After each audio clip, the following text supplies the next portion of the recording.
Dans mon parcours d'étudiant, j'ai eu la chance de rencontrer des comédiens à travers une pièce de théâtre qui s'appelle Miguel Maniara d'un Tchèque, Miloš. J'ai trouvé cette pièce fascinante, très belle, bellement interprétée. Et puis j'ai rencontré des gens qui avaient, à travers le théâtre, un regard sur la société qui m'a énormément étonné. C'est-à-dire qu'on pouvait parler de l'acte théâtral et on était capable aussi de parler justement de la cité, on était capable de parler d'architecture et que c'était toujours le même chemin, la même approche, c'est-à-dire sur scène l'acteur part de lui, par sa dimension de personne, et si on parlait d'architecture d'urbanisme, on parlait aussi des personnes, et des personnes on allait jusqu'à la cité tout entière. Et ça m'a énormément touché parce que ça réconciliait chez moi cette aspiration à unifier une pensée et une vie et à unifier aussi une personne et une cité. J'ai rencontré des gens, j'ai pas d'abord rencontré un organisme, j'ai rencontré des gens qui avaient cette qualité de vivre des actes qui étaient en conformité avec ce qu'ils croyaient, ce qu'ils pensaient. Et partant de ce regard sur la personne humaine, avait aussi cette capacité à englober tout ce qui fait notre vie. Et que la porte artistique, elle ouvrait un champ, pour moi, très vaste, et que je trouvais très juste, qui était le champ de la beauté au cœur de nos vies. Et pas la beauté en tant qu'un acte esthétique ou en tant que la cerise sur le gâteau, mais quelque chose qui était l'acte premier en fait. Cet acte où nous sommes complètement impliqués dans ce que nous faisons ou ce que nous disons. C'est là où il y a une véritable beauté de la personne. Voilà, donc à la fois une interrogation très personnelle et rencontrant des gens qui étaient du théâtre, mais aussi je me suis aperçu que ces gens du théâtre avaient ouvert donc le champ de leur action et donc par conséquent aussi le champ de leur relation, donc rencontrer des architectes, des médecins qui peut-être pour des raisons relativement proches des miennes, avaient décidé de consacrer complètement leur vie, leur acte professionnel, mais leur manière aussi de travailler ensemble à cette je dirais implication de la beauté au cœur de la vie. Et donc j'ai moi-même fait le pas. L'utopie du changement, et que bien souvent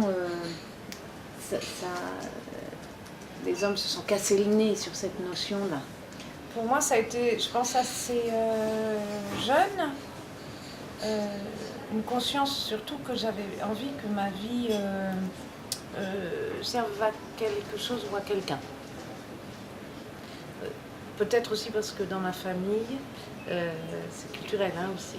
Il y a eu pas mal d'engagements forts de mes tantes qui étaient parties. Les militants. Oui, voilà. Mais je pense que ça joue beaucoup.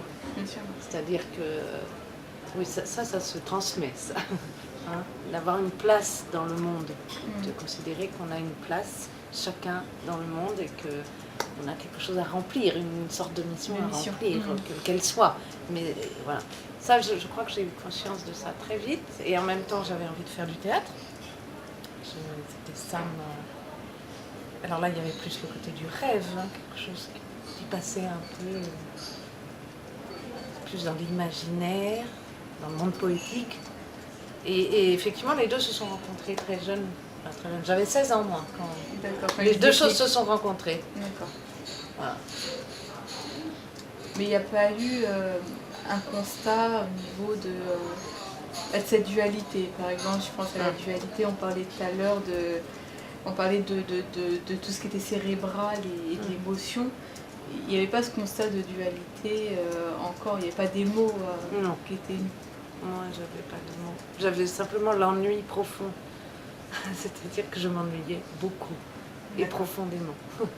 Et autour de moi, je sentais ça. Et l'ennui, quelque chose qui me faisait très peur. Voilà. Donc des gens qui étaient tombés dans la drogue, ou des gens qui étaient tombés, des amis qui étaient tombés dans tout ça, par ennui, je crois, par manque de sens. J'arrive du Burkina Faso. Je suis allée passer 15 jours avec des jeunes pour faire du théâtre. Je ne connaissais pas l'Afrique, je n'avais jamais mis les pieds en Afrique, j'appréhendais beaucoup en plus. Je ne sais pas pourquoi, mais bon, j'appréhendais cette rencontre parce que je sentais que ça serait fort, sans doute pour ça. Et donc je suis allée faire du théâtre avec des gens, des jeunes entre 15 et 25 ans, qui n'avaient jamais travaillé avec un Européen. Et voilà, et nous nous sommes retrouvés sur scène ensemble. Et je trouve ça extraordinaire à quel point le théâtre, là on parle d'un moyen, il y en a sans doute, il y en a d'autres. Ça pourrait être sans doute d'autres moyens. En tout cas, le théâtre a ça de précieux que si on arrive à se retrouver au niveau dont vous parliez là, ce niveau où finalement il y a une commune humanité qui s'exprime, qui se laisse voir, surtout, qui se laisse voir, tout à coup il y a une rencontre. Et s'il y a une rencontre, il y a une joie d'être ensemble. S'il y a une joie d'être ensemble, tout à coup le groupe qu'ils étaient s'est senti très solidaire. On a pu parler aussi de l'identité de ce groupe, qui est un groupe qui s'est constitué de lui-même, de jeunes passionnés, et qui, moi je les ai trouvés étonnants d'une part de courage et d'intelligence, très très concernés et très questionnés par la place de l'art dans leur société et dans le développement de leur société. Et c'est comme si on tirait un fil. Oui, et que ça venait, et on s'est quittés au bout de 15 jours en se disant, bon, sûrement on va faire quelque chose à nouveau ensemble, mais vous, comment aujourd'hui ils en sont à se dire, bon, comment nous allons former un public, comment nous allons peut-être rencontrer d'autres jeunes d'autres régions. C'est un véritable travail d'écouter l'autre, ou d'écouter une culture, ou de la recevoir, de se laisser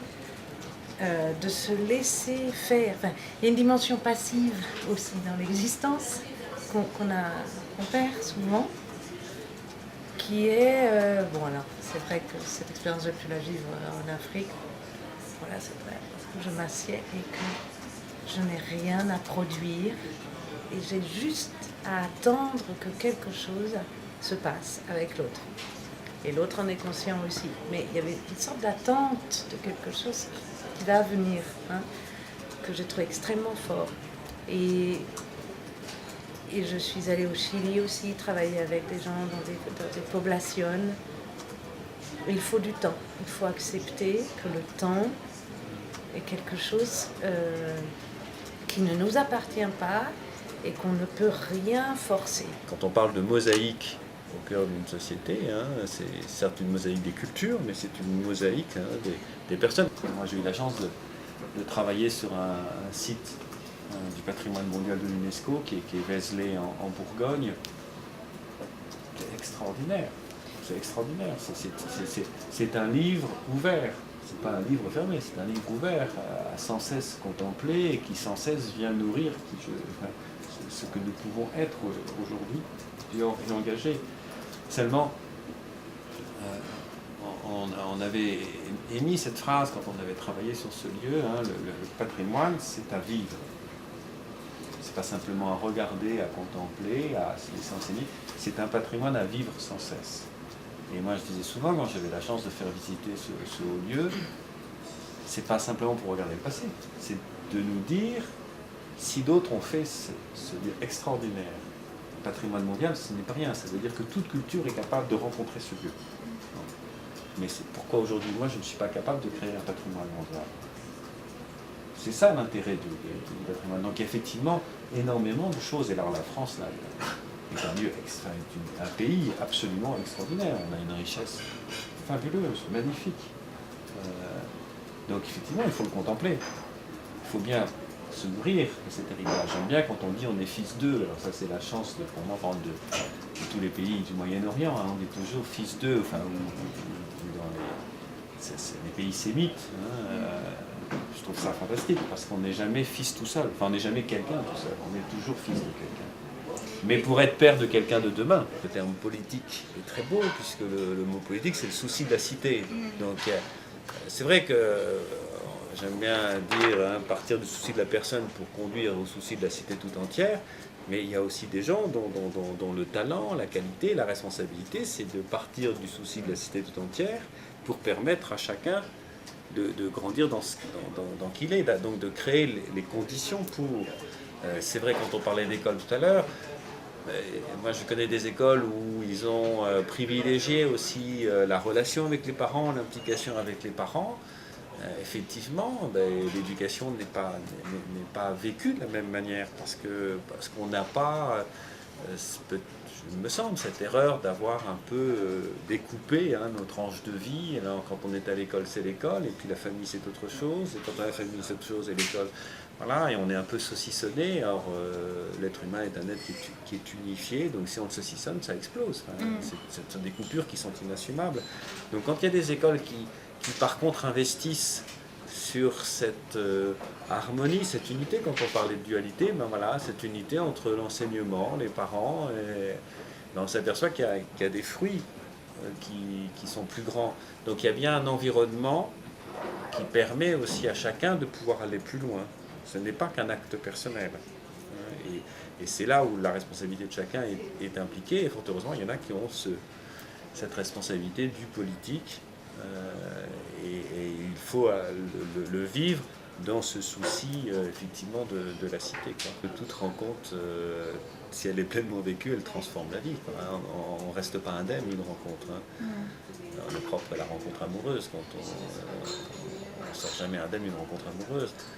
Mais oui, le congrès sont des bouffées d'oxygène pour pouvoir mener le travail que nous menons après, parce que d'abord, ça permet de rencontrer des personnes extrêmement différentes, dans des métiers différents, donc dans des pays différents, mais qui ont ce même souci, cette même préoccupation. Donc ça permet de se dire que nous ne sommes pas seuls là où nous sommes.